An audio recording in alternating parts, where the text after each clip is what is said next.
Need to write this out and appreciate any feedback or strategies. Myself, my wife and friends from college, including best friend and his wife, have been doing a college football pick'em league for the last 12 years. It's for fun, but I'd say most everyone takes it somewhat seriously. Since we have had the league, different people won, but for 6 years in a row one particular guy kept winning. Each year, we have a big tailgate party at a game where the winner of the previous year is honored with a speech and trophy. Last year, we even arranged for a surprise cameo to be played at the tailgate for the guy who won his 6th in a row. I broke his streak last year and won the league, but I was also the person who typically got the trophy and arranged the cameo or some of the other cool things we've done. So yesterday was our big tailgate, and it was my chance at being recognized as the person who won the previous year. A few hours in, my wife had a few drinks and said, "I don't even know what we're doing this year for person who won 6 years in a row." Then I said that actually I had won, and her whole face changed. Our friend standing next to her turned white as a ghost. First they laughed, then said, "No, wait, it was you."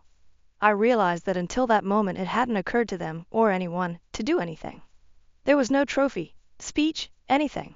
My best friend quickly gets told by my wife that they forgot to do something and says nothing. Can't make eye contact. Gets worse for me.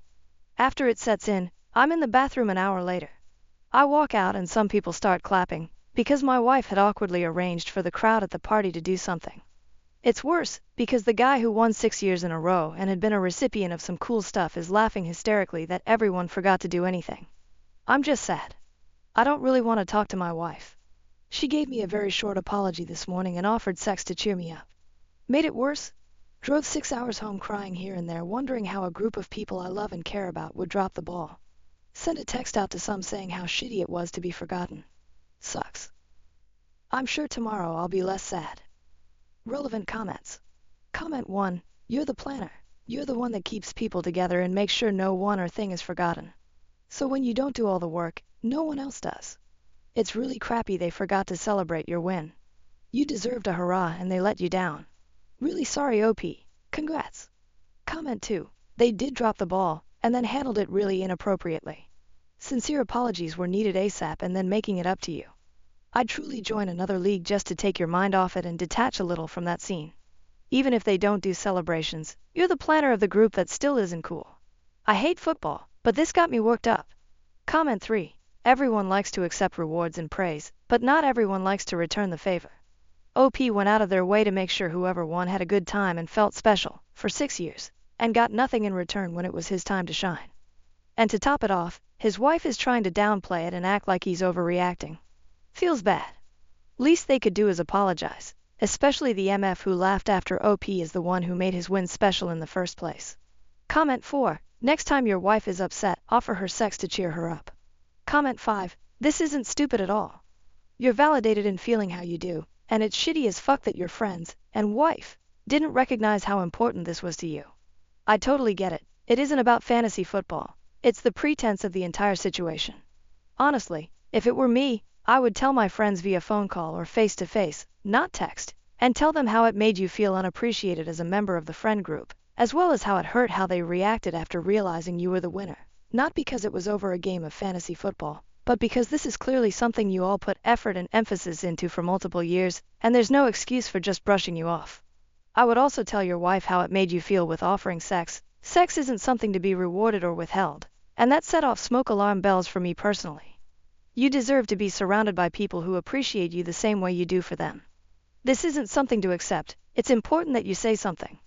I know it's uncomfy, but it's worth it. Sending you love, OP. Thank you very much, really. I teared up that anyone felt sympathetic. I'm in my house and feel like I'm on an island by myself. Update, it's tomorrow, after a night where I slept in the guest bedroom. Late last night I got an email apology from the girl who turned white when she found out. My wife woke up at 6 to get ready for work, and I was up helping kids get ready for school. She wanted to talk, and asked if I could talk also. I was half awake and didn't have any thoughts put together. The first thing she says is that I need to keep perspective. She said that it's not as if she cheated on me, she forgot something big, but there are much worse things that could have happened. I didn't respond. She asked how long she was going to be punished for this, and I just responded by saying it wasn't all about her. She is visibly frustrated and I'm too afraid to say something that will ignite her. I feel like she's desperate for me to say anything. I realize she's not comforting me or trying to understand. She wants full resolution before we have to take kids trick or treating tonight. That's it for now. She texted good morning, and I haven't responded. Relevant comments. Comment 1. When the planner doesn't plan, shit doesn't get done. I am sorry that your lame-ass friends didn't treat you well by remembering to celebrate your win. I'm even more sorry that none of them had the guts to come clean and apologize in front of the group for being such a shitty friend. And finally, to the guy that laughed, and who no one shut down when he was, please accept my 2-finger salute over the internet. Now that I've established that I'm firmly on your side, I ask you, what do you want to have happen now? Think long and hard about what it is that you want. Yes, this whole fantasy football thing is shitty, but what sort of friends are these guys outside of this situation? Would you call them if you needed help moving, and would they come? If you suffered a real tragedy, would any of them be another shoulder to cry on?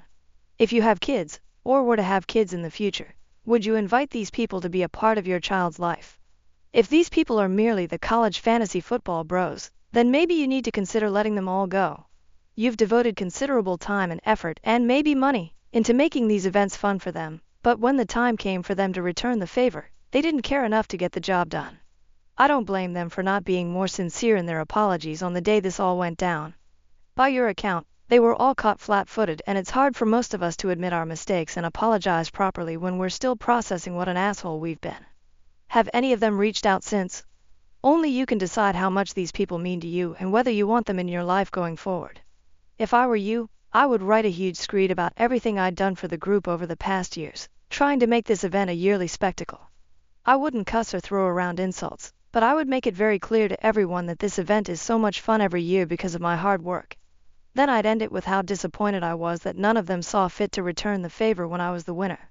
I would absolutely point out that the previous winner laughed and was a complete jerk, and that it was shitty of them not to shut that noise down, but I'm petty like that. Maybe you're not that petty. I'd fire this off into the group chat, or whatever you guys use to communicate, and see what happens. Maybe you'll get a ton of heartfelt apologies, and they'll plan an extravaganza in your honor, and all will be well. Or maybe you'll get back a bunch of hate, and you'll see their true colors. Either way, you'll have your answer as to what sort of friends they really are. Once you've sorted the friends situation, you'll need to sort things with your wife. I have a lot of questions for her, and I imagine you do too. Why didn't she organize something to celebrate your win, for starters? The wife might be something that requires marriage counseling, but only you two can determine that. OP, I don't know. I don't want anything. As of this morning, I'm just wanting to not have this tension with my wife. But I'm kinda stuck on feeling let down, and she's supposed to be the person that doesn't do that. Comment 2. Is your wife always as shitty as she seems here? OP, no, she's great and a wonderful partner.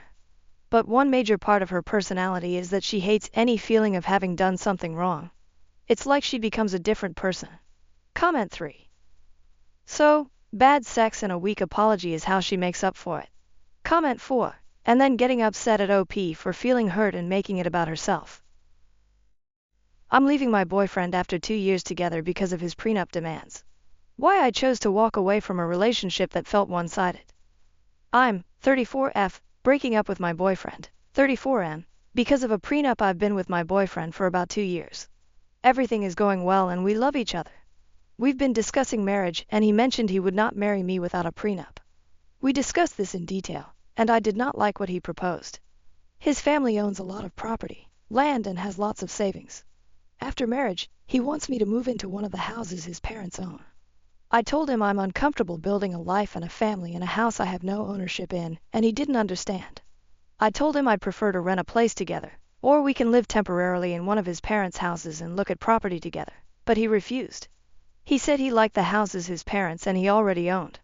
He said he would not buy other property. He said he would not sell any of his property to buy one with me. He told me if I wanted to own property, I could save up money by living in one of these properties and invest in one myself. Problem is, he would be entitled to half if we divorced since my purchase would happen after marriage. He told me I could pay his parents' rent if I feel like I don't belong on the property. He told me I could buy half of the house we live in from his parents. Problem is, I don't like the houses that him or his parents own. They also have a lot of stuff and I feel like there's no space for me. I want to look at houses, I want to pick the place I live in, and I want to do it with my partner. I've made this clear to him over and over, but he won't budge. He earns more than me, and he has more assets than me for sure. He made it clear he was afraid I was a gold digger, and he wanted to protect himself and his family's assets from me, which I can understand. This whole thing has made me feel very weird. This topic has come up before, and it has always made me feel very small. It makes me feel like all he cares about are his assets. It makes me feel like he wants me as long as I fit into the life he already built and doesn't care to build one with me. It makes me feel like a gold digger. He has enough money to retire right now and live comfortably. I don't. He basically told me that whatever money he earns now, he can spend, so he won't be investing in too much anymore. He expects our earnings and our savings after marriage to be split, which I feel off about. I'm sure this is normal for some people. I'm sure other people would be happy to be with someone who was well off. I am not. I want someone beside me building a life with me, not someone who has built a life with his parents and wants me as long as I behave and fits into his life, which is how he's been making me feel. So I'm leaving him. I welcome opinions on this. But yeah, it's been too long that this has made me feel off about our relationship. I'm protecting my peace and leaving him with all his houses and money. TLDR, BF and I are talking about marriage. Boyfriend and his family are well off. He wants me to live in a house I don't own, and doesn't want to look at houses with me. Wants half of post-prenup assets. So I'm leaving? Relevant comments. OP adds context to the prenup talk during their relationship. No. He mentioned prenups very early, and I would keep asking him about the details, but he would keep it very vague, and assure me we would work it out when the time came. I never asked him about his assets, and I never actually knew how much assets his family had. The only things I knew were from some of his one-off comments about certain assets. If he mentioned this tenant or that tenant, or this thing they have to repair, etc., etc. I had also initiated these conversations. He mentioned wanting to live with me and work towards marriage. I figured then that time had come. This is when I sat him down and asked him what he expected from me, what he wanted, and to clarify the conditions of any prenups he wanted to propose. He still tried to dodge my inquiry. It took so long for me to pull this information out of him. I guess I did wait 2 years, but marriage talks seemed like the right time to push him to discuss it. Update. So many things have happened. This is a bit of a rant, and I know I'm missing parts, but I'll try to cover the important bits. Before I start, here's some important context. I have a stable and rewarding career, and though I don't earn as much as him, I am very happy with what I can afford. My parents have always taught me that women should be independent, and I've taken that to heart. I live below my means, which has allowed me to put aside money for savings and investments. A lot of comments have mentioned that I should take the free rent and that it would somehow set me forward in life. But for me, giving up my sense of autonomy and control over my home, my safe space, is not worth the potential savings. I lived with my parents and saved aggressively until I was 30. So I am lucky enough to be in a position where I can comfortably afford rent or a mortgage by myself. Plus, he expected the living situation to be permanent. I would not move into a house owned by someone else just to save on rent. Would it be nice to save $2,000 a month? Sure. But most people pay rent, and I am not an exception. If I really wanted that, I could move back in with my parents. But again, autonomy is very important to me. Also, if he's this stubborn now, I don't see how this situation could be improved later after I already moved in. I could also counter the prenup and make it so all my accumulated assets stay mine, or put in a clause that I'll be compensated for any children we have, or put that I'd get alimony or at least have a roof over my head in case we divorce. But for me, that feels overly transactional. It also gives me the vibes that I'm going to be living with a roommate who I sleep with and might have babies with, not a partner. I prefer to feel like we're in it together. He can keep what was his, but I want to build up what is ours. Also, if everything is completely split, it'll open up a new can of worms. How will our expenses be split if I'm working and he's just chilling? What happens when we have children? He has money saved for them, but will I get a say in how we spend that money? I know these can be worked out, but this is not the type of marriage I want. I can't predict everything that will happen, and I don't think I can capture it in a contract. And it's already been so heartbreaking for me, I don't want to go through more. Anyways, yada yada yada. I'll just say that it felt like I was being stripped of my autonomy, stonewalled, and treated like a hostile. Okay, on to updates. So I told him I needed to end this relationship. I appreciated and truly enjoyed my time with him, but our financial values and the preferred married lifestyle just don't match. It was a quick and easy conversation TBH. I expected the breakup to be a bit of a process, not a one-and-done thing, since our lives overlap a lot. I'm also in contact with a lot of his family, so OFC, during this whole time, a lot of them got involved. But blah blah. Not super relevant to updates. Talk with his parents. Okay, I love his parents. I had a great relationship with them. I would go over to their house, we would have food, chat, watch TV. Sometimes I would go to the parties they host without my ex if he was busy. A few days after my talk with my ex, I went over to say goodbye. I didn't know if the prenup was family enforced or not, so I kept it very general and mainly focused on how the situation made me feel and what I was looking for in a relationship. His parents were shocked when I told them why I was leaving. I'm going to bullet point the rest. His parents really want grandbabies. However, my ex's younger brother and SIL do not want kids. They were so happy when I came into their lives and she found out I wanted kids. His parents had created their wealth together. With his dad being the major breadwinner for most of the relationship, his mom was shocked at what he was offering me, saying these aren't the values he was raised with. She had been effectively retired since almost 15 years ago, and she said ex's dad never made her feel uncomfortable because of the difference in earning potential. They told me that they built their assets for themselves and their children. They said that includes whoever their children decided to share their lives with. They have many properties. However, they also have enough investments that they can live off of those. They told me their plan was to sign over a house of our choosing as a wedding gift, or sell a house and give us cash so we could buy a house we both wanted. As they got older, they planned to evenly divide their properties between my ex and his brother, since they wouldn't want to manage the properties anymore and live off investments. Ex's mom said she would have made sure my name was on my ex's portion, especially since we were wanting kids. They mentioned investments will go directly into funds for grandkids after their passing. Maybe this is what my ex was referring to when he said his children would be set. Bit morbid though. Ex's mom told me that the mother of her grandbabies would be taken care of, and she wanted us to be on equal footing while raising a family. TBH, this conversation was kind of like a weight off my chest. I always loved his family and never felt excluded, but the prenup talks left me confused and hurt. What they said fit with what I knew from my ex and them before. I'd be lying if I said I didn't start imagining this life I'd talk to my ex again. I'll bullet point this too. Basically, he told me, his dad had joked before about how he hoped him and his brother would not find gold diggers, and that's where that comment came from. He felt responsibility to protect his parents' assets, since he didn't feel entitled to them. So by extension, I wasn't entitled either. In his culture, sons carry on the family line, so he felt he had to keep his assets in the family line, which I'm not part of, but any sons we had would be.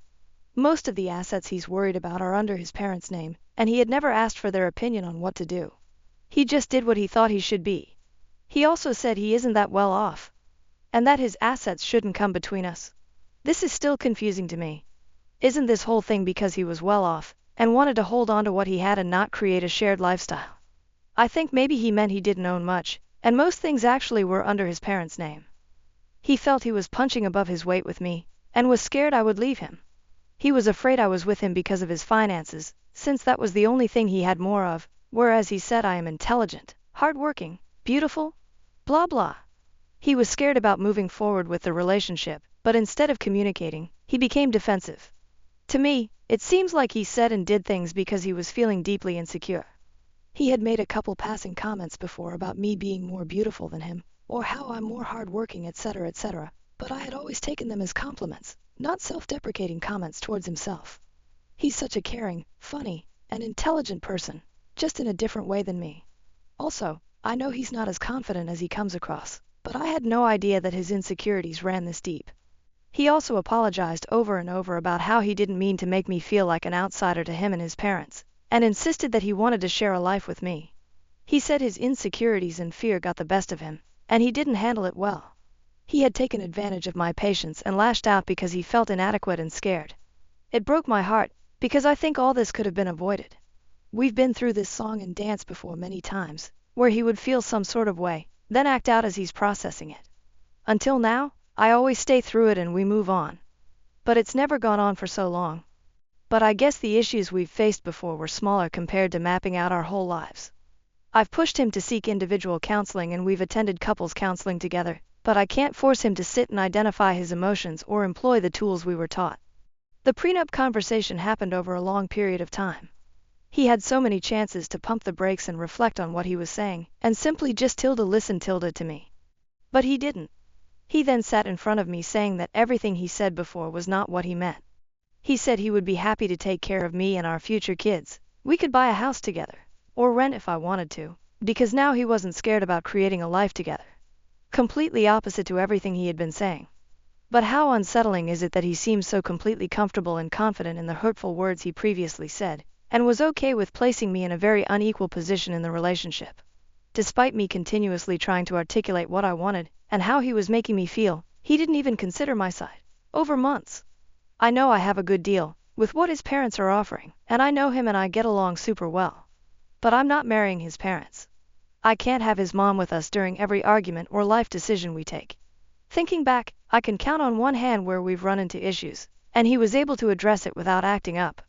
He's such a nice guy, but I can't be his garbage bin every time he needs to sort out his feelings. It's already worn me down. He's a grown man, he's intelligent and intuitive, he's had 2 years to learn how to communicate with me, and he's not. I honestly can't tell if what he said to me is genuine, or coming from his parents, or coming from a fear of losing me. I could give him the benefit of the doubt again, and move forward with the relationship, as I've done in the past, but I'm tired. I think this is a fixable problem, but I also have not seen any improvement since we started dating. If anything, this prolonged experience has made me feel it's gotten worse.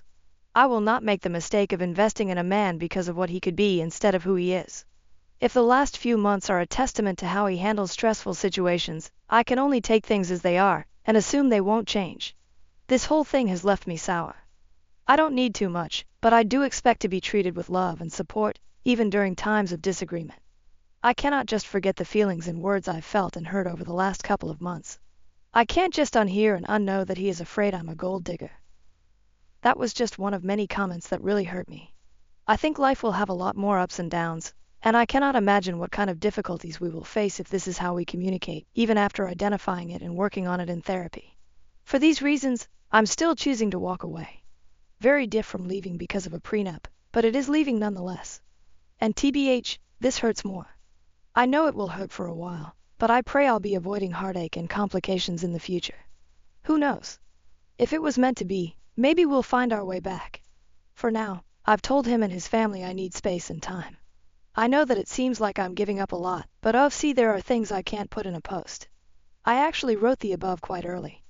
But I didn't post because it didn't feel like it was over. But now after this time, I know it is. It's been tough, and it's only been a couple months, but I'm sure I made the right call. It's tough watching everyone coupled up and having children, but it is what it is. I'm proud of myself for leaving, and I'm slowly healing. Thank you everyone for your comments and DMs. Sorry I couldn't get back to everyone, but I appreciate you all. My entitled sister abandoned her 3 children, so I raised them. Years later, they offer me money as a thank you, but she demands it. Hello, I am 48F, and my younger sister, Diana, is 46F. Diana and I never got along well as youngsters. She was always snobbish and unpleasant to me, so we split up as soon as we graduated high school. I elected to continue my education, whilst she preferred to live with her boyfriend at the moment. It was lucky that her lover was wealthy, as our parents could never have afforded the rent for her to live alone. However, she made it abundantly obvious to our parents that she was unconcerned about their opinions on her life and would do whatever she wanted. So my parents never tried to stop her and instead let her go free. Diana had twin girls at 20 and a boy at 21 while living with her lover. My parents were pleased for her, but also anxious because she now had many responsibilities and no work.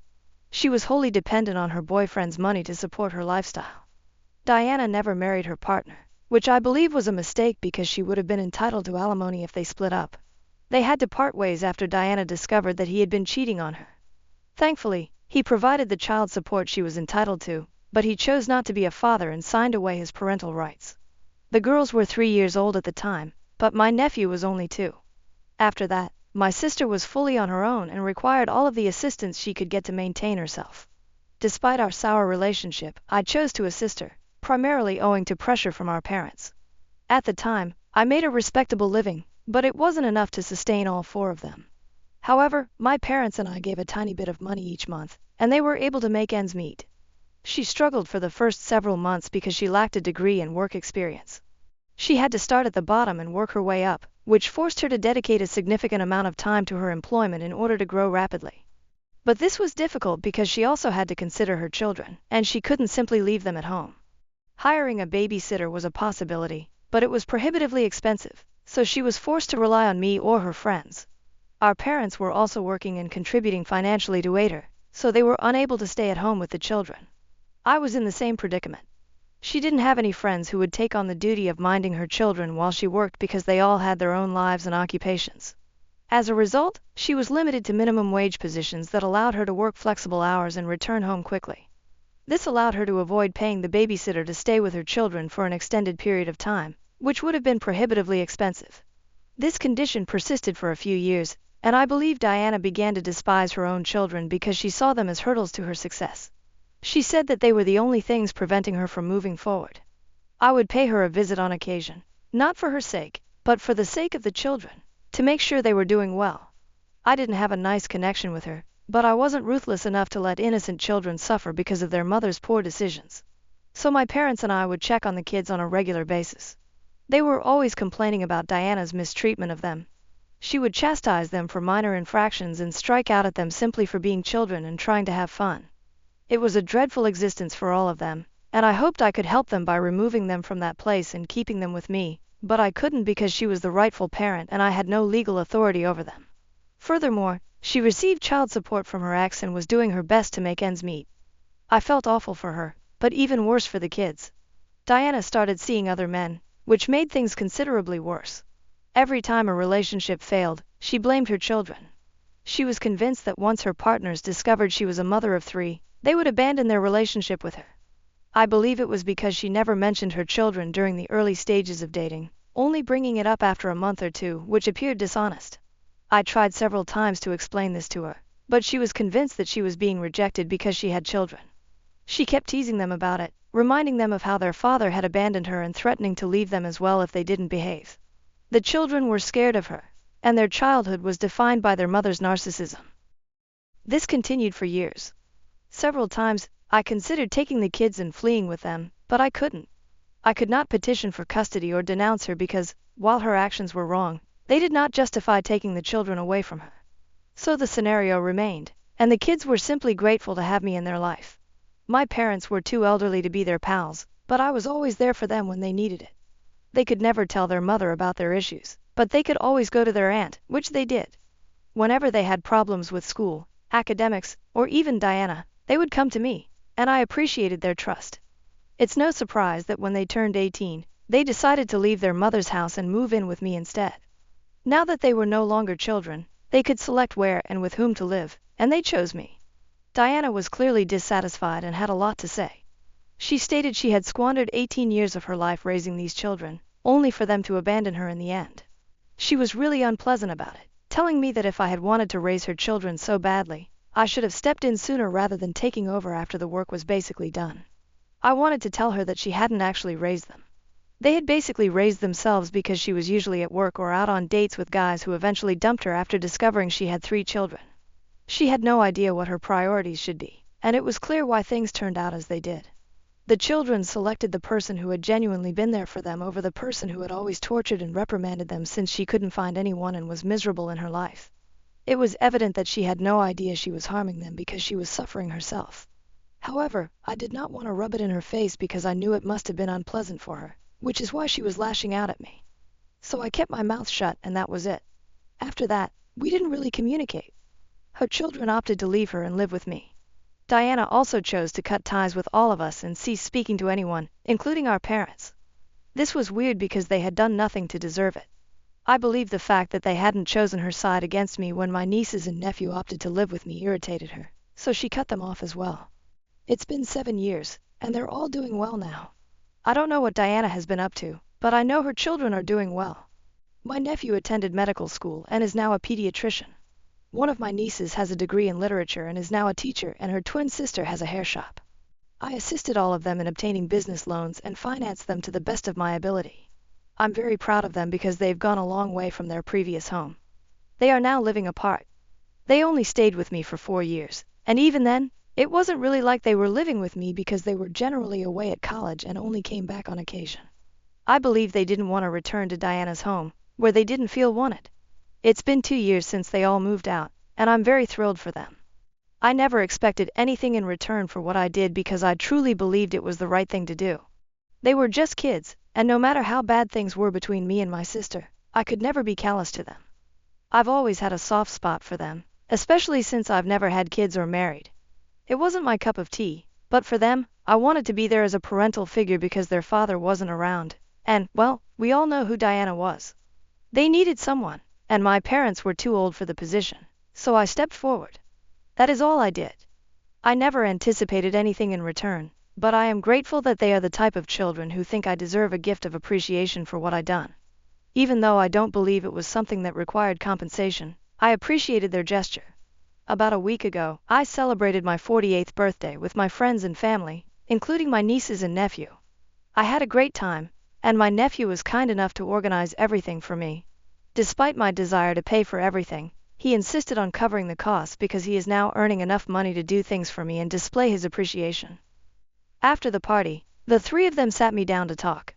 They told me that now that they were all financially established, they wanted to express their gratitude by collectively writing me a check. I tried to explain that it was unnecessary because I was still working and could support myself, but they insisted. They claimed it wasn't about repaying a debt. They could never repay me for what I had done for them since it wasn't about money. It was about the encouragement and faith I had provided them, which they could never fully repay. This was their humble attempt to show their appreciation. I was deeply moved by their genuine act and wanted to share it on social media. I just wanted to thank them for everything they were doing for me. My sister and I hadn't spoken in years, so I didn't think she would care. I was blocked on every platform, and I assumed she wouldn't see it, so I felt it was fine.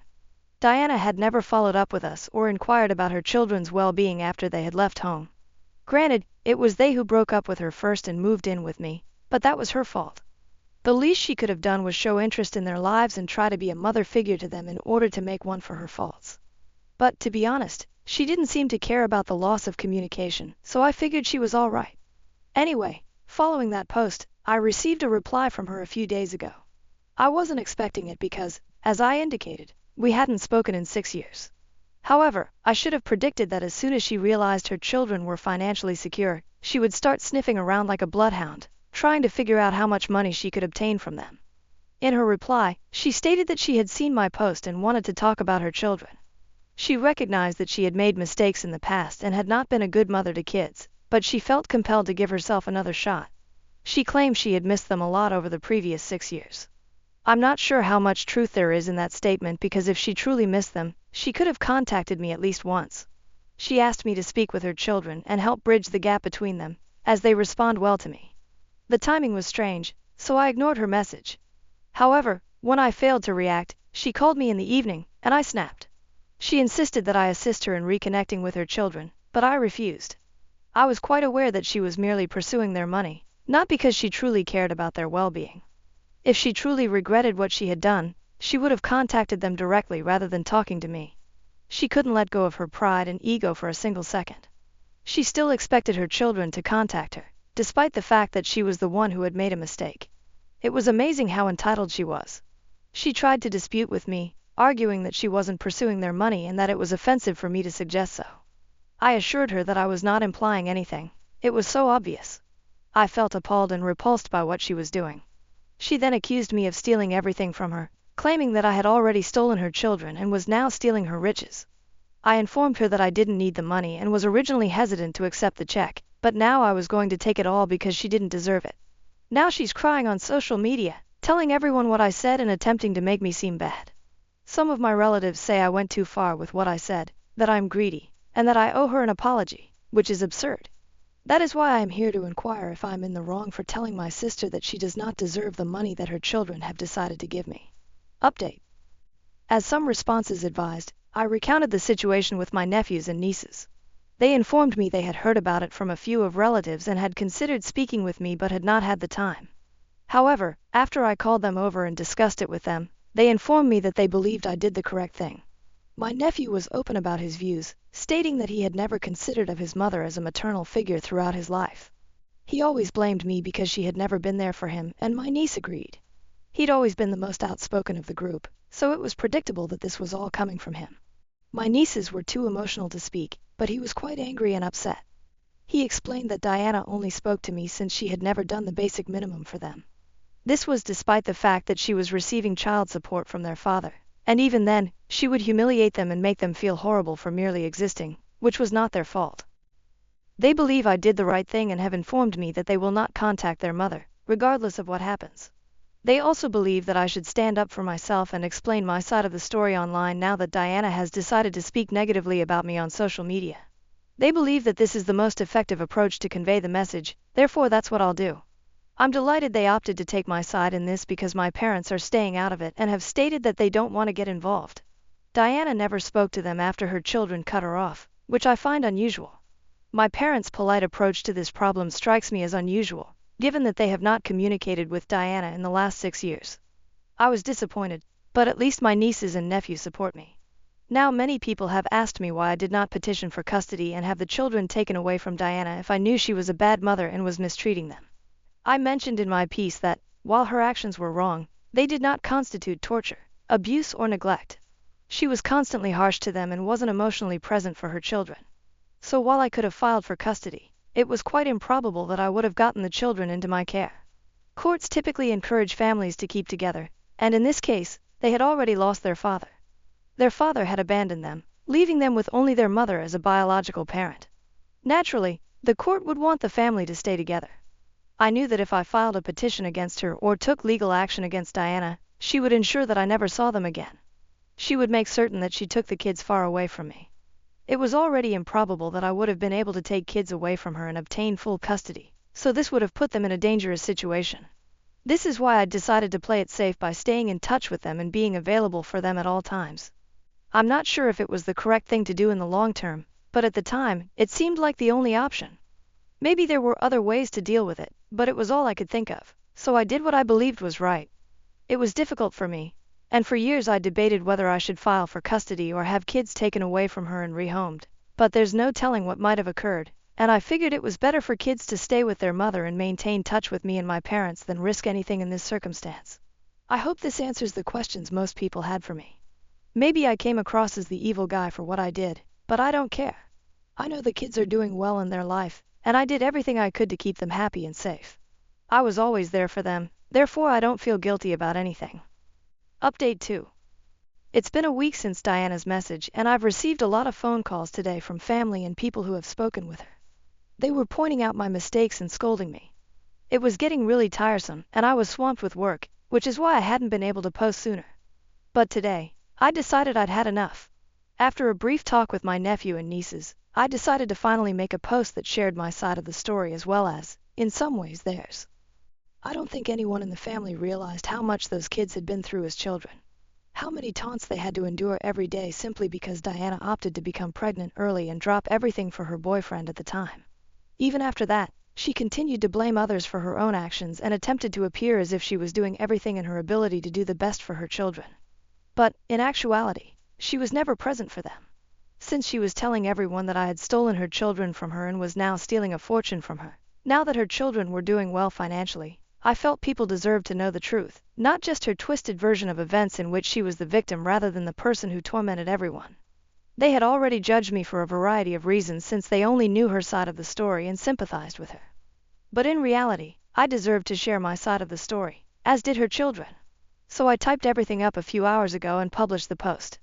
So far, she hasn't said anything to me, and the only texts I've gotten are from relatives who were judging me earlier. They have now abruptly changed their tune and are attempting to apologize for judging me too soon. But frankly, it means nothing to me. I simply wanted them to know the truth. I don't care what they think of me, but it was vital for me to speak the truth and share how Diana handled her children, which is why they are no longer in contact with her. Anyway, now that everything is finished, I am ready to move on from this. Honestly, I don't want anything to do with Diana anymore, and I was perfectly content for the past 6 years when she didn't contact me. I believe the same may be stated for her children as well. I don't understand why she felt the need to create so much drama. If she wanted money, she might have asked for it rather than pretending to want another chance at motherhood. Update 3. It's been a day since I wrote that post. Diana may have woken up today and decided to get back at me. Instead of contacting me directly, she became increasingly dramatic and began commenting on that post, attempting to make it appear as if I was lying. But it was not going to work. Obviously, as soon as she attempted to react, her children began commenting and responding to her, reminding her of particular episodes from their childhood in which she had been cruel to them. That lasted about an hour, and I didn't feel awful about it. Nobody else did. because my nephew, nieces and I were all thoroughly enjoying the process. They were utterly humiliating her, and there was no way she could get out of it since every single lie she tried to say to make me look bad was discovered. I'm glad I chose to do this on the weekend. Otherwise, we might not have been able to respond as swiftly. Anyway, that lasted about an hour, and then she began deleting her comments so that no one could catch her in her falsehoods. However, it was too late because many others had already noticed what was going on in the comments section, and I believe she began to be called out for her actions by others. She started erasing her comments and backtracking on everything she said, and then she blocked me. She also blocked her children. I'm guessing it was her way of surrendering, and I'm pleased she did because she would have lost in a fight with us. We clearly have the upper hand here, morally or otherwise. I believe deleting the comments would be the end of our connection, but she chose to contact me personally as well. She messaged me, saying she hoped I was happy now that I had presented her as the monster and everyone hated her. It was very ironic coming from her, because that was exactly what she was attempting to do to me first. She initiated it, and now when I wanted to return it to her, she is unable to accept it. I don't understand why individuals attempt to dish it out when they know they can't take it in return. Just don't cause any drama if you don't want to be held accountable for the results. Anyway, I disregarded that message, and that's what we're all going to do for the rest of our lives because she's no longer worth our attention. She has proven it. Am I the asshole for feeling suspicious after finding condoms in my boyfriend's toiletry bag? This morning, I was helping my 25 boyfriend, 23, get ready for work. He asked me to grab his toothbrush and toothpaste out of his toiletry bag. He has one of those electric toothbrushes with the detachable head, and I couldn't find the head. So I opened up another pocket to look for it. I found condoms, a lot of them. He was given this toiletry bag for Christmas before he left on a 3-month trip to visit family in Europe. He acted surprised, like he didn't know they were in there, and took them out immediately. He acted like he didn't know that pocket existed. I'd give him the benefit of the doubt, but at some point these condoms were packed in his bag over the past 6 months. We've been together for 2 years. The worst part is they're latex condoms. I'm allergic to latex. We only use non-latex condoms, in addition to my birth control. AIO for feeling suspicious about this. I feel like I'm going crazy. Update. I've seen the comments and I'm kind of freaking out. I'm messaging my therapist right now to figure out the best path forward. I was there at Christmas when he was given the bag. It was at his best friend's family house, so part of me is hoping that his best friend put them in there not knowing I'm allergic to latex. We haven't been intimate as much lately. Maybe once in the past 2 months. I've been really scared that he's not attracted to me anymore, because that's what most people say on here is the reason for someone's sex drive changing so drastically. He asked to move in with me when he came back from his trip, and I said yes, so now I feel really trapped, like what if he's been cheating this whole time he's been living with me? He shares his location, but that doesn't really mean anything. I'm here all the time. I've seen the stories of how people cheat even when sharing their location. I wish I hadn't seen anything, and I don't know anything he could say to make me feel more secure. Someone said I shouldn't have asked so I could snoop and find out for sure, but I don't want to have to snoop through my partner's belongings to find proof of them cheating on me. A relationship without trust is dead. We're supposed to talk later and I'll update afterwards. Everyone is so sure he's cheating, and I really hope he's not, because I don't think I'll be able to handle it if he is. I'm already struggling with my mental health as is. Additional information from OP on why she was in therapy. OP, I'm in therapy because I have CPTSD. I am a survivor of attempted murder at the hands of my biological father, sexual assault and abuse. I am in therapy because my diagnosis is something I will have to live with for the remainder of my life, because I have experienced severe trauma, and because I have no intention of letting it ruin my life and relationships with those I love. I'm also not the one turning down sex. I'm the one that's been attempting to initiate. I messaged my therapist because I have a tendency to push people away to protect myself as a result of my history with abuse. My therapist warned me at the start of this current relationship about self-sabotage and reading too much into things. I texted her because I was unsure of whether or not I'm overreacting, because sometimes, like any other human, I need advice. I came on here while I was waiting for her to respond. I don't expect people on Reddit to be informed on the details of my life and relationship to be able to have a full picture. Thank you for the diagnosis, assumptions, and empathy. Update 1. I definitely was not expecting to see over 1,000 comments on my post. This update is long to address everyone's concerns in the previous post. Thank you to the people who sent me kind messages to check on me.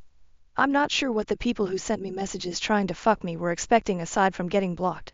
That being said, I did have a conversation with my boyfriend last night. I was always planning on having an in-depth conversation about what I had found, but there was nothing I could do about it while he was at work. I texted my therapist because I could tell I was starting to spiral, and posted on here while I was waiting for her response, which I think was a mistake, if I'm being honest. Although the majority of the comments were supportive, it's impossible for y'all to have as full of a picture as my therapist does, and I should have just waited for her to respond to me instead of coming on here. The massive amount of comments was very overwhelming. However, I do think that posting did help me feel more secure in thinking it was suspicious and enabled me to be more assertive when we talked. I appreciate all the comments telling me I was not overreacting. He never said I was, but his nonchalant response certainly made me feel that way. I appreciate the thought-out comments encouraging me to have a conversation with him and giving me genuine advice for it. The second conversation went better. I didn't accuse him of anything. I pretty much just said that finding non-latex condoms in addition to the lack of intimacy I'd been receiving was making me feel confused and upset. I asked him where the condoms came from. His older brother gave them to him while he was in Europe. To prevent confusion, I'm going to use fake names from here on out. My boyfriend is Theo. His oldest brother is Alvin. His other brother is Simon. Yes, like the Chipmunks. I couldn't think of other names for 3 brothers. Sorry. Theo hadn't met his mother's side of the family, including his mother, grandmother, aunt and older siblings, until his trip. The entire purpose was to get to know his family. He spent half with his aunt, grandma, brothers, and cousin in Spain. The other half of the trip he spent with his mother in the middle of nowhere in Portugal helping her open a kiosk. It was not a sightseeing trip. He didn't get to see any big monuments or go to major cities. I was not able to come because I'm in school and work full-time, and it wasn't worth it for me to just come for a week during the spring break. I also thought it was important for him to enjoy his one-on-one time with his mom since he was separated from her when he was an infant. His brothers are very different people. Simon seems well adjusted with a long-term girlfriend. He spent a lot of time with Simon and his girlfriend, who was the only one there fluent in English and helped him translate when his Spanish fell short. His oldest brother, the 30-year-old who gave him the condoms, Alvin, has been in and out of prison for a majority of his life. I guess Spain has some weird laws around squatting, so whenever he gets out of prison the dude just claims abandoned property and fixes it up to live in, because I guess the government would have to provide him housing if they kicked him out. Anyways, while Theo was on the trip, he called and texted me every day. He told me about Alvin obnoxiously catcalling girls when they'd all walk down the street, and how Alvin had tried to get both him and Simon to go to an orgy with him despite both of them having girlfriends. Theo was very clear about having a girlfriend. He carries around a picture of me in his wallet, and his aunt said he talked about me a lot while he was there. Despite this, Alvin was very pushy with him about how he should be fucking a bunch of women while he was there and having fun. I remember this from when Theo was there. He found it really annoying. So did Simon. I guess during one of those conversations, Alvin straight up gave Theo a bunch of condoms to use to cheat on me. Side note, I counted them based on a comment someone left about how many are typically in a pack. They're all still there, I think. There's 8. I don't know how many come in the packs in Spain. Theo hid them in his bag. He said he would have left them there, but his aunt cleaned his room regularly and he didn't want the drama of his other family members seeing. Once he got back, he forgot they were in there. He only uses his toiletry bag when he goes to the gym. We went out together with our friends Saturday night after his shift and stopped at the gym on the way downtown so he could shower and freshen up. Otherwise, his toothbrush is in our bathroom. He's not living out of a suitcase. He's fully moved in. I do see how some commenters saw the existence of the toiletry bag as a red flag when we lived together. So I wanted to clear that up. I did ask him why he accepted the condoms. He said he had zero intention of using them, and that he accepted them because Alvin wouldn't listen to anything Theo said about me, and that he left him alone after that. Theo didn't even say goodbye to him when he left. He tried to spend as little time with Alvin as possible, despite him constantly inviting both Theo and Simon over to his abandoned house. Simon grew up with Alvin, but still seemed pretty content about avoiding him when I asked about it while Theo was there. I guess he's just not a good person, so the rest of the family avoids him when possible. So that's it. My boyfriend didn't cheat on me. The condoms came from his older brother. I believe him. He was very straightforward with his answers, and was more concerned with my well-being when he came home and saw how upset I was. He wasn't defensive at all. He listened to me without interrupting. He told me he loves me and that he has zero desire to cheat on me. He also works 2 jobs, shares his location, and usually is at home if he's not at work or the occasional gym visit. He doesn't have the time to see other women, and if he does have spare time, he spends it with me or his friends, who are also my friends. He does have friends separate from our friend group at work, but he invites me to come along when they've gone out or asks me to join them when they play Overwatch after work. I love him. I believe him, and I'm moving past this. That doesn't mean I'll let any additional red flags slide if they pop up though. As many of you said, I'm still young and have my whole life ahead of me. If things get worse, I know I'll be okay by myself. I love him and I want him in my life, but my happiness doesn't depend on his presence. I have a therapy session tomorrow, and I've had a lot of time to think. In hindsight, I think what made me spiral the most was that if he really did cheat on me, I'd be living with a stranger. I've had so much trust built up towards him, so I view him as this person who would never hurt me intentionally or yell at me or cheat on me. If he was capable of cheating on me, he could be capable of those other things too. That was really scary to think about and made me spiral. The massive amount of comments where everyone was so convinced he was a terrible person and that I'd been fooled also did not help.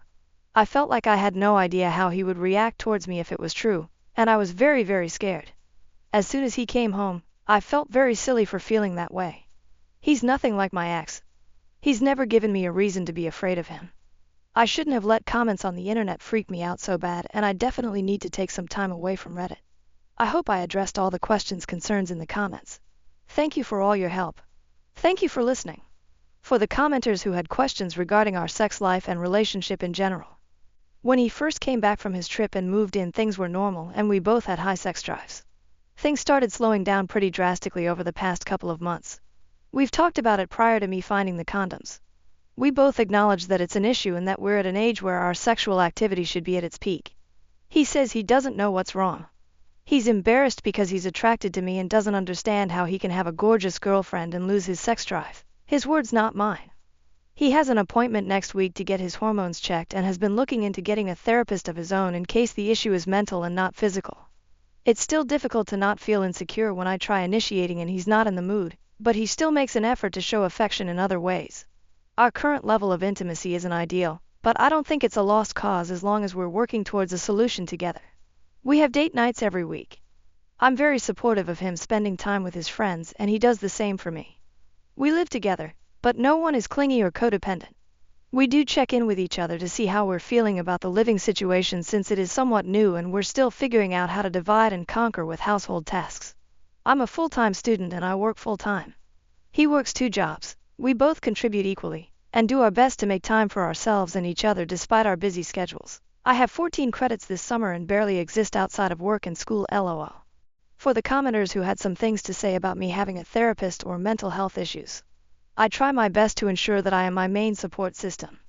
I've been in the position before of being someone's emotional punching bag due to their mental illness, and I would never ever put someone I love in that position. I'm in therapy because I have experienced an extreme amount of trauma and don't want my CPTSD to impact my life and relationships in a negative way. I grew up with a mom with severe anxiety, and most likely undiagnosed PTSD, related to the trauma both of us experienced at the hands of my biological father. She doesn't believe in therapy. I had to call 911 several times as a small child because of her panic attacks. I love my mom, and our relationship has come a long way, but the last thing I would want when I have children is for me to be an unstable parental figure. My usage of therapy doesn't warrant me staying single. My therapist has been very encouraging of this relationship since my boyfriend asked me out 2 years ago. I had gotten out of an incredibly abusive and toxic relationship the year prior, and had zero intention of getting into another serious relationship anytime soon. I was thriving and my therapist thought I was ready, but I told my boyfriend that I needed to focus on myself. We took things slow. He was respectful and patient every step of the way until I was ready. He has never raised his voice at me or even cussed at me. He is a very caring partner. I think his love language is based on quality time and acts of service. He's not great with words, but he tries. He can be a bit emotionally distant at times and not know exactly what to say when I'm upset, but that doesn't prevent him from being there and giving me a hug when I need it. We've been going through a rough patch with our intimacy, and when I was off my meds I felt like he, and everyone else in my life, viewed me as a burden despite him telling me he'd be there for me and for me to just ask for whatever I needed. He's told me many times that he's still attracted to me and that it has nothing to do with me, but when I was feeling low I kind of let my past trauma impact how I felt about myself. Being repeatedly sexually assaulted kind of made me feel like my worth is based on my sexuality, so having a boyfriend who isn't all over me anymore made me feel like there was something wrong with me. Like if I'm trying to initiate and I'm available and the person who loves me doesn't want it. but someone else was willing to violently take it from me when I didn't want it. What does that say about me? I know that's not rational, and I've talked a lot about it in therapy, but it is something that I struggle with sometimes. I posted on here during a low time with my depression because I needed to vent and didn't want to burden anyone I knew with my irrational negativity. Depression is weird, especially after years of therapy. When I'm at my lowest, the intrusive thoughts are overwhelming, but deep down I know they're irrational and that they'll eventually pass, even if it doesn't feel like it on the surface level. I know some of the things I said then were concerning, but I really wasn't in any danger. There's a lot of things I want to accomplish in my life, and I know I'm capable of them, even if it does feel hopeless sometimes. I know I have people in my life who love me. I just have a hard time reaching out for help when I need it and need to be better at letting people be there for me. My mom raised me to be really self-sufficient, and she's also got a lot on her plate with my dad being sick, so I don't want to bother her and make her spiral more than she already is.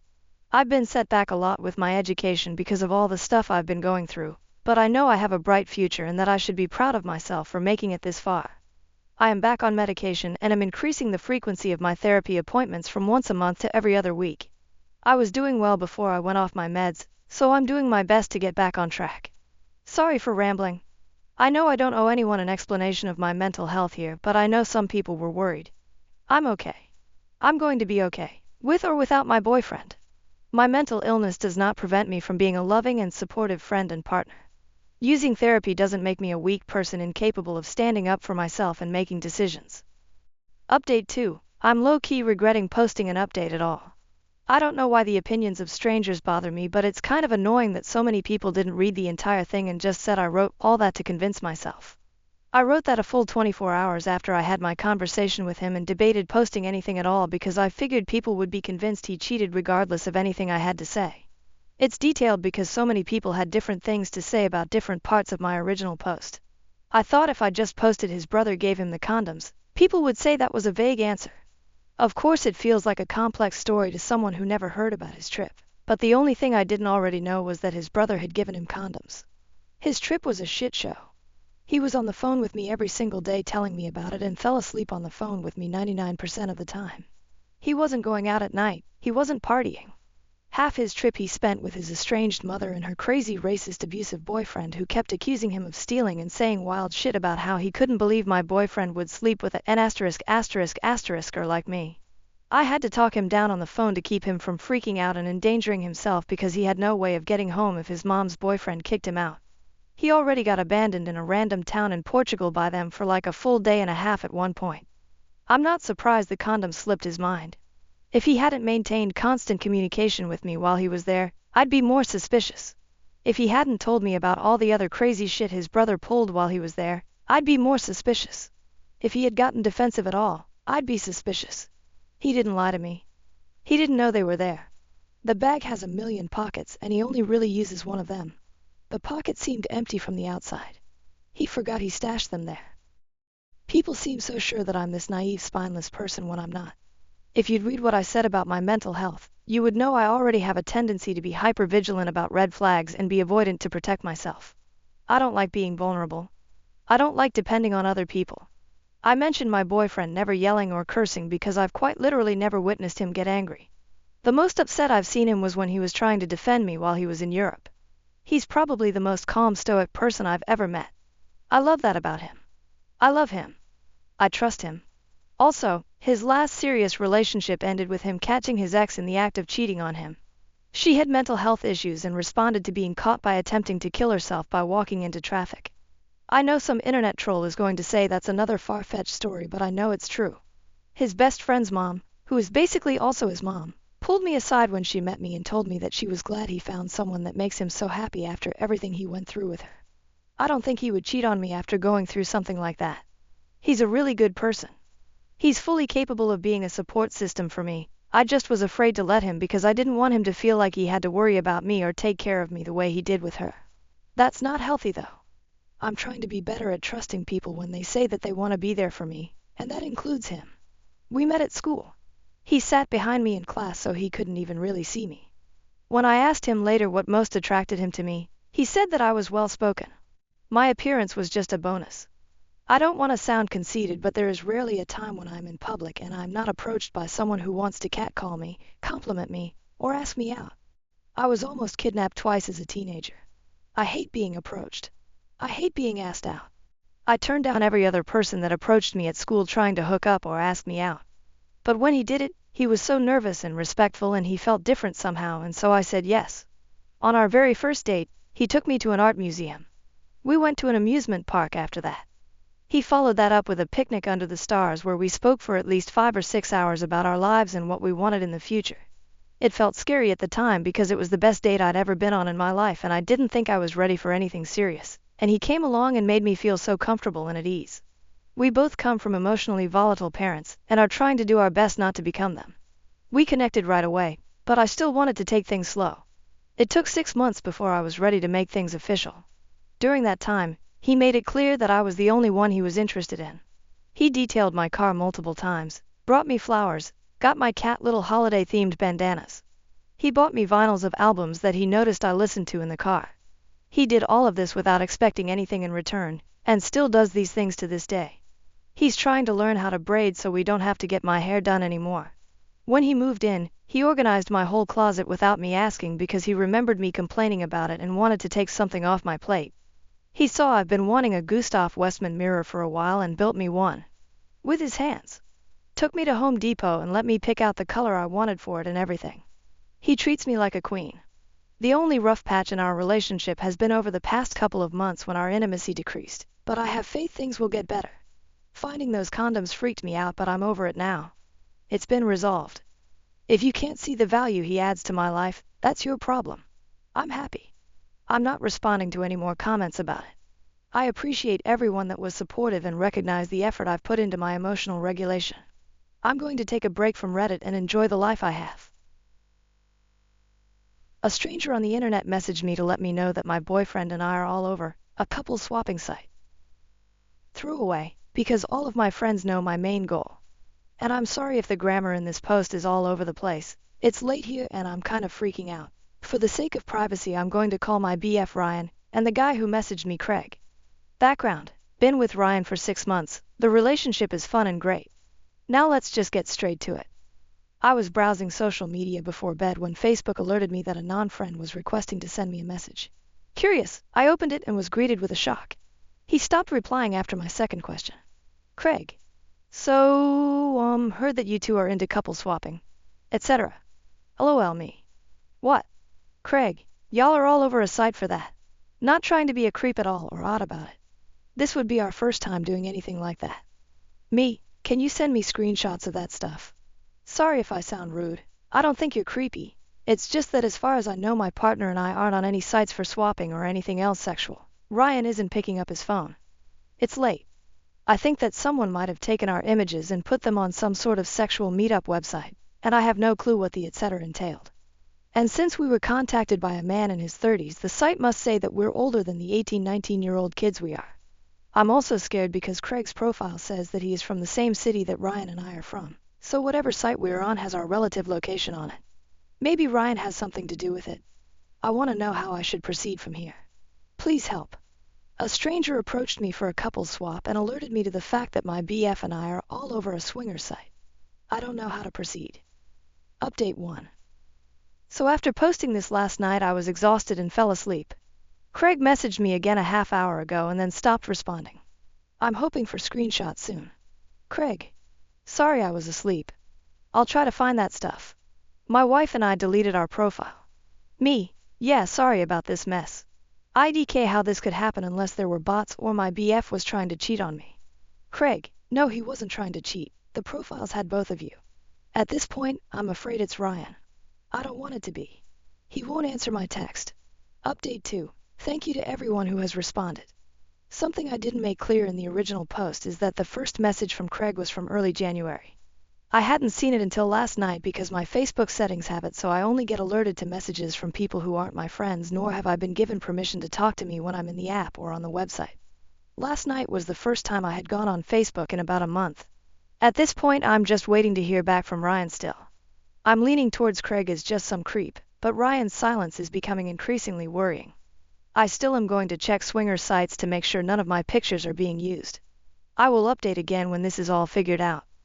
Relevant comments. Comment 1.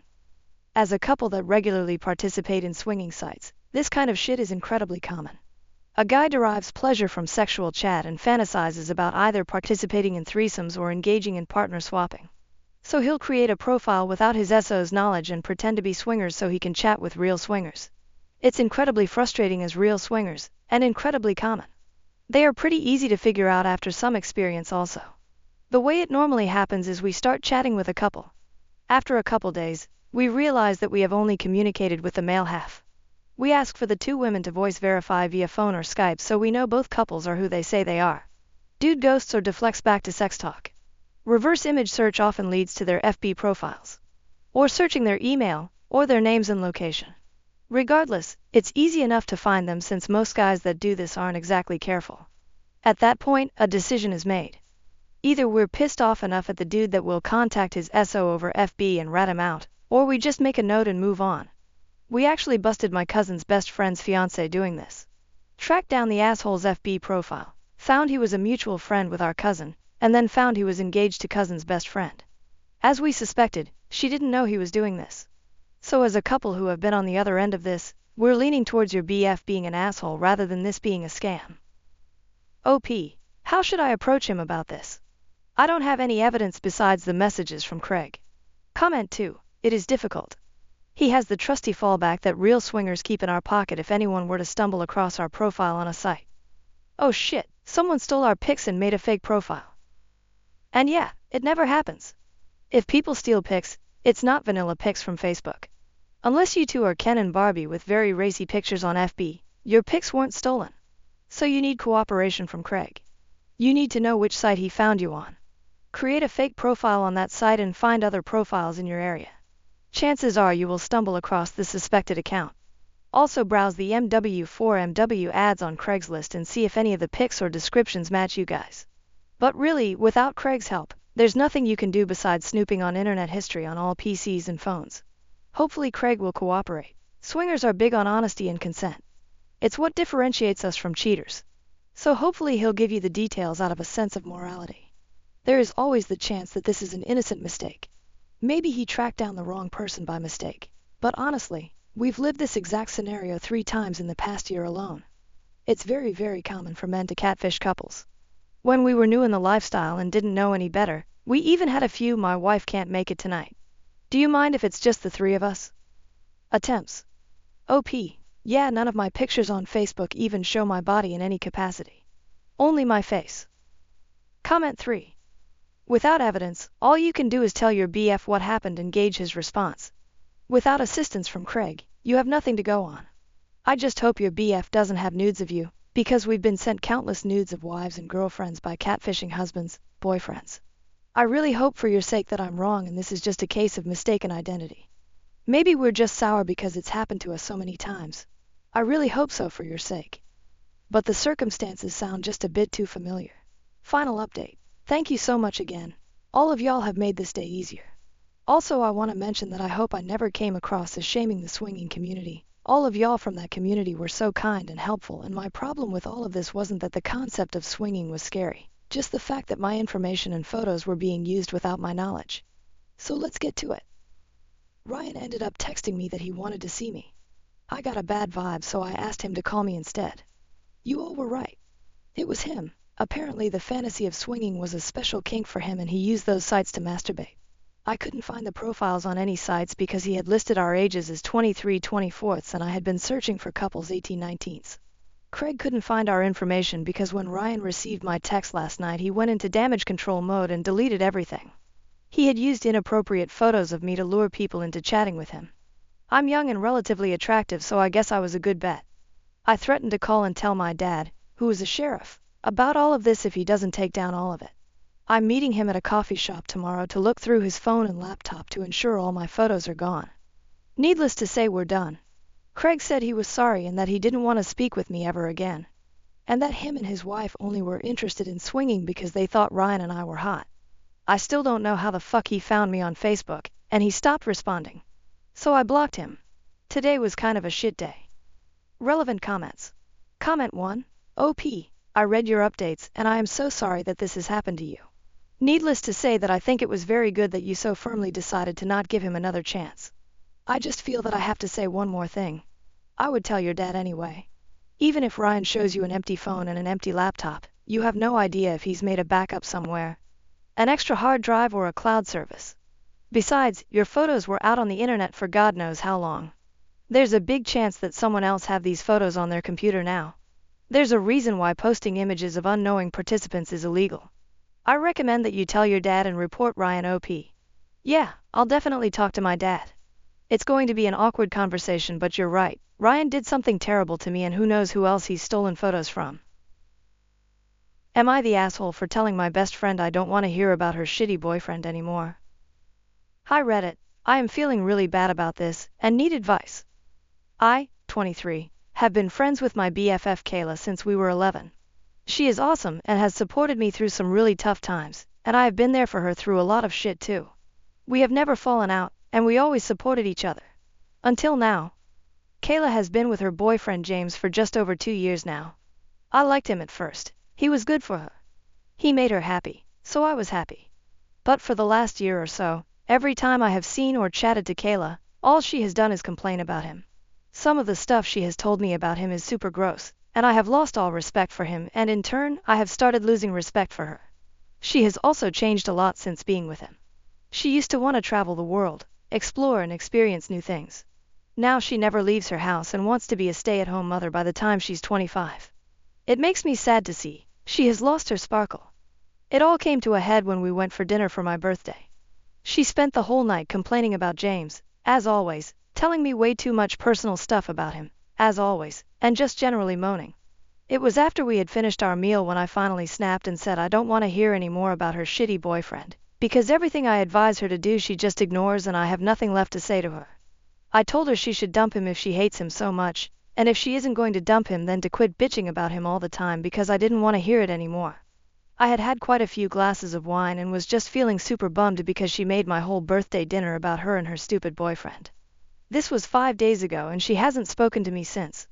I messaged her the next morning apologizing and asked her if we could meet up to talk about it, but she hasn't responded. Relevant comments. To a longer YTA comment. OP, thank you for your comment. I do actually agree with you after reflecting. I haven't ever told her that I'm tired of her not taking my advice, and I have never asked her to not complain about him. This was the first time I had challenged her. I have always been very patient with her, and let her complain as much as she wants. This has left me feeling emotionally drained after every time I see her. I should have set boundaries in a calm and mature manner, when I was sober. I was just so annoyed that she made me an entire birthday meal about her relationship issues. I had also just found out that I had got my dream job, and wanted her to be happy for me. I took out my frustration on her and I spoke to her poorly. Thank you. I am going to try and fix it with her top commenter. I mean, you took the nuclear option and drunkenly exploded on her rather than having a civil conversation about how the constant complaining was impacting you and your friendship. Of course she's hurt and pissed off.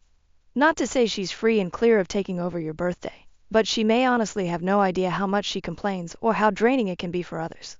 The fact that you have lost respect for her means maybe it's time for the friendship to end. If you don't like her and you don't like being around her, what's the point of the relationship? Don't expect her to forgive you for handling the situation like you did instead of like a real friend would though. Alcohol ultimately didn't make you do this. OP, alcohol didn't make me do this. I did it because I didn't communicate sooner, and I had a lot of pent-up anger. I shouldn't have spoken to her like that and I am going to apologize. Commenter, downvoted. You are the asshole. Get off booze and other drugs. OP, I accept I'm the asshole, but if I want to have a few glasses of wine on my birthday, that is my prerogative. I don't do drugs, and I am over the legal drinking age. I had 3 glasses of wine. On my birthday. Commenter, NTA, the best thing you can do is let her be right now. When she's ready to talk she will reach out to you. OP, I'm worried that if I let her be, she will never reach out and I will lose her as a friend. I don't want to lose her. Despite her frustrating me with constantly talking about her boyfriend, she's a good person. I was thinking of writing her a letter to apologize and explain how I feel. IDK. Commenter, a letter may be a good idea, especially if she has blocked you on social media or is avoiding your messages. Do you have any mutual friends willing to tell Kayla how you feel? OP? She hasn't blocked me, but she has already ignored one message, so I feel like she would just keep ignoring me. All of our mutual friends have dropped her because they can't deal with her complaining. They're all telling me to unfriend her, but I'm not ready to do that. Commenter. Is the relationship just bad, or is it abusive? Not acting like her usual self, her spark is gone. Those are red flags. If it is an abusive relationship, and emotional abuse very much is abuse, then make sure to leave the door open for her to contact you when she's ready to leave. Abusers isolate and control their victims, and cutting off friends and family is part of the goal. If the support system is gone, it's harder to leave. So tell her that you will always be there for her if she decides to leave him. That does not mean you have to keep listening to her. Tell her that you are done hearing about this guy and set whatever boundaries you need, but tell her that when she is ready to leave him, you are there for her. OP, it isn't abusive. If anything, she's not very nice to him. She doesn't like the guy. I don't know why she stays with him. She struggles with her mental health, and he is a very lazy guy, so encourages her to stay in bed all day. He isn't what she needs, but he isn't abusive. Who paid for dinner? OP, I paid. It did need to be said, but not in the way it was. I want to apologize for the way I say it, not for how I feel. Commenter. So let me get this straight. Your best friend of 12 years goes to your birthday dinner empty-handed and you pay for it. She spends the whole night making it about herself and her stupid BF, and it got you to the point of yelling at her, rightfully so, and now she's giving you the cold shoulder. This girl is not your friend, she's a user. This is not a friendship worth having. IDC what financial situation is, if it's your BFF birthday, you make it work. It's not about money, it's about effort. If she truly couldn't afford to go out, then she could have made you dinner and a birthday cake and bought a $2 bottle of wine. OP, yeah, I guess that's true. I told her not to get me anything because she's broke. I wasn't expecting anything, but I was expecting her to at least ask me how I am, instead of just talking about her boyfriend. IDK Update 1. Edit. Thank you all for your comments. I can see you're all very divided about if I'm the asshole or not, and I get why. I have accepted that I am the asshole for going nuclear when drunk, and I know I should have spoken to her in a mature and calm manner way earlier than I did. She shouldn't have ruined my birthday dinner, but she is struggling. She didn't deserve to be spoken to like that. I have decided to write her a letter apologizing for the way I spoke to her. I am going to write, very nicely, that I still stand by what I said and that I love her, but hearing her complain repeatedly about the same issue without taking advice is very draining. I'm going to tell her I want to still be friends and that I don't want this to ruin our friendship. I will also recommend she goes back to therapy. She had a therapist in high school but ghosted her. If she then reads my letter and decides to end the friendship, then that is up to her. I will be sad, but everything happens for a reason. Right. Update 2. Firstly, thank you so much for everyone who commented and messaged me. Nice or not, it was great to get everyone's opinion. So I wrote Kayla a letter, like I said I was going to in my edit. It felt very formal and weird to do, but for some reason doing it over text felt wrong. I wanted her to know I'm sincere. I said that I love her, and I value our friendship extensively, and apologized for the way I spoke to her. I said alcohol wasn't to blame. I was. I spoke to her like an asshole and she didn't deserve it. I wrote that I have felt frustrated about the situation for a long time now, because it upset me seeing her so frustrated and upset all the time with the person who is supposed to cherish and respect her the most. I told her that I wholeheartedly believe that she should end the relationship. I said I knew this wasn't my place to say, and that she didn't need to take my advice and that I would support her in whatever decision she made. But if she decided to stay with him, I need her to stop complaining to me about James and their relationship because it was too draining for me to hear it. I said of course she could talk to me about anything major, but hearing the same complaints on an almost daily basis was exhausting, especially when she wouldn't take or even listen to any advice. I made sure to tell her I loved her and I apologized again. I actually apologized 4 times in the letter. I put it through her front door the day after I posted here. She called me yesterday and asked to meet. I went round to her place last night and we talked for just over 2 hours. She told me she actually broke up with James the day after my birthday. Apparently me snapping at her about it shocked her into realizing how often she was upset by him and how much she complained. She has spent the last few days processing everything, so that's why I hadn't heard from her, which is so valid. She actually thanked me for doing it, which is crazy. She said although I was a bit of an asshole, it was what she needed to hear. We both cried a lot and hugged it out and then watched 90 Day Fiancé LOL. I think it's safe to say we will be okay. She is obviously struggling because she is grieving their relationship and breakups are awful. But I will support her through this, like I always do, because I know that she will support me when I next get my heart broken. I am single AF right now, but who knows what the future holds. So the TLDR is that me snapping at my best friend at my birthday dinner for complaining about her boyfriend for the whole meal caused her to dump him. I didn't lose the friendship, I actually got my best friend back. I can't wait to support her while she finds herself again. Thank you all again. Have a great day, everyone.